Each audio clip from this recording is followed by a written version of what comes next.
They're off. Eradicate towards the near side in the hands of young David Bass. Eradicate drifting across the rail a couple lengths up. Meets the last well. A red letter day for David Bass. Nicky Henderson again. Eradicate wins for Swinton. How did you first get into racing? It was my dad. He took me point to pointing and jump racing since I was very young. And yeah, then I went to the racing school, and but I've always been into jump racing since I was young. Tell us about your first winner.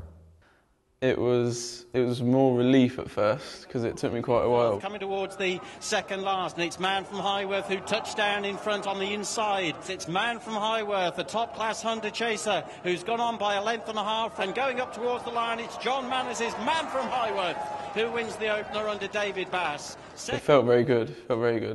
What do you think are the most important qualities you need as a jockey? I think there's a lot really. I think you've got to have a good racing brain.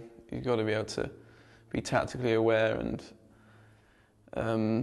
obviously you have to be strong, and you know, you've got to be good over an obstacle as well, so I think there's a lot. What's it like to work for Nicky Henderson? It's very good to work for Nicky Henderson. Very good horses, great facilities.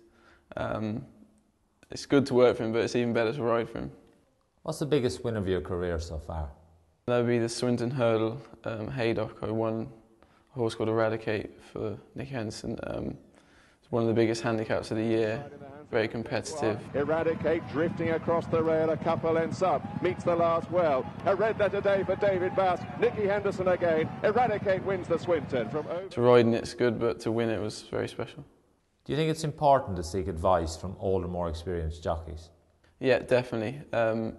Obviously working for Nicky Henderson, I have to, you know, I'm always asking the top lads, Barry Geraghty and Tony McCoy, because they ride a lot of the horses I ride, so, you know, the advice they give me is invaluable.